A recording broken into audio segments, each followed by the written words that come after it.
सुनिधि, आज मैं बहुत थक गया हूँ। सिर भी भारी हो रहा है। जरा एक बढ़िया कप चाय पिला दो तो आनंद आ जाएगा। राहुल ऑफिस से आकर बैग रखते हुए बोले। बस जरा थोड़ी देर रुक जाइए। वॉशिंग मशीन का आखिरी राउंड बचा है, उसको करके तुरंत चाय बनाती हूँ। सुनिधि ने विनम्र शब्दों में कहा। सुनिधि, यह क्या है? मैं सुबह घर से निकलता हूँ और शाम को लौटकर आया हूँ, और तुम्हारा अभी तक सारा काम नहीं निपटा।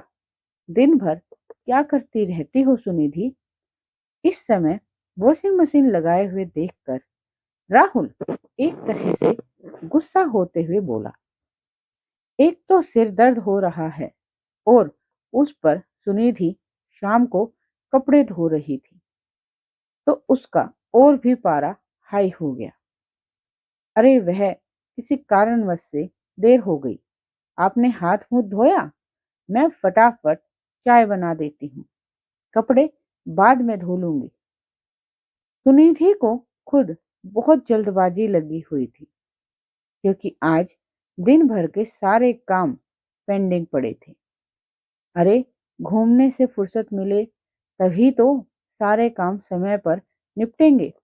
जब घर की औरत सुबह से मार्केट के लिए निकली हो तो काम तो सारे अपने आप पीछे हो जाएंगे। राहुल, बस तुम्हारे आने से आधा पौना घंटा पहले ही महारानी जी पधारी हैं। मुझको भी अभी तक चाय कहाँ मिली है? उसकी सास ने राहुल को गुस्से की आग में घी डालते हुए सुनिधि पर कटाक्ष करते हुए बोली। कहाँ गई थी तुम दिन भर? और तुमने मुझको खबर देना भी उचित नहीं समझा?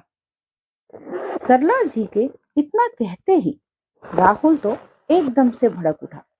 अम्मा, आपने इनको यह तो बता दिया कि मैं दिन भर के बाद घर आई हूँ, लेकिन यह नहीं बताया कि क्यों इतनी देर बाहर रहकर आई हूँ, जबकि मैं आपको सब कुछ पहले ही बता चुकी हूँ और आपको चाय तो सबसे पहले बनाकर पिलाई है।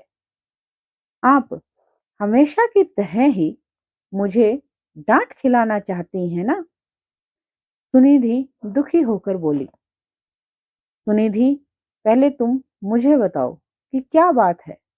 राहुल अभी भी गुस्से में था। देखो, पहले तो आप गुस्सा मत हो। बेकार में अपना बीपी हाई मत कीजिएगा, क्योंकि आपको तो अब पता ही है कि अम्मा की तो हमेशा की आदत रही है हम दोनों के बीच में गलतफहमी पैदा करने की।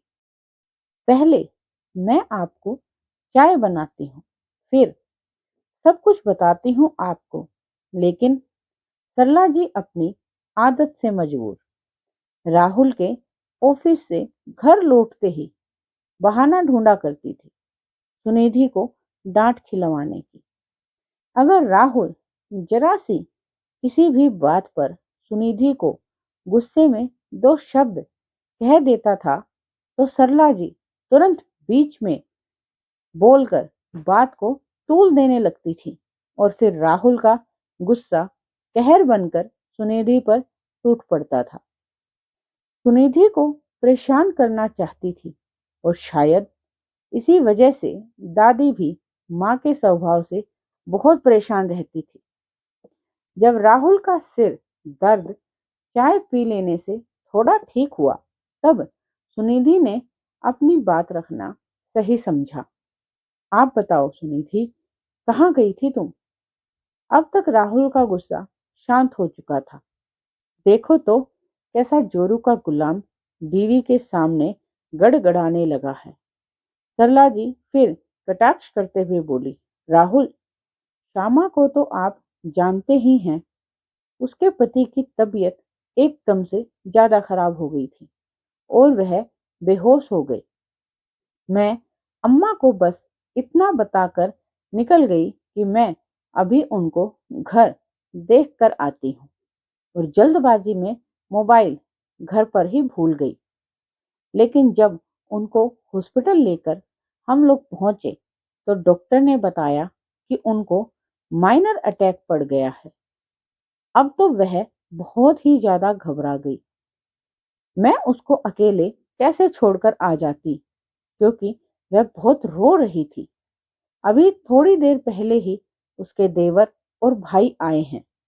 किसी के सुख में भले ना साथ खड़े हों, लेकिन दुख में अवश्य साथ निभाना चाहिए। अब तो राहुल बिल्कुल शांत हो गया था। सरला जी कहती हैं, हाँ हाँ, यह बुढ़िया तो खराब ही है, निकाल दो इसको घर से।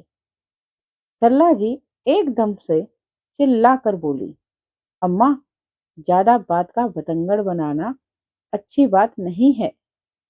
कौन निकालने जा रहा है आपको घर से?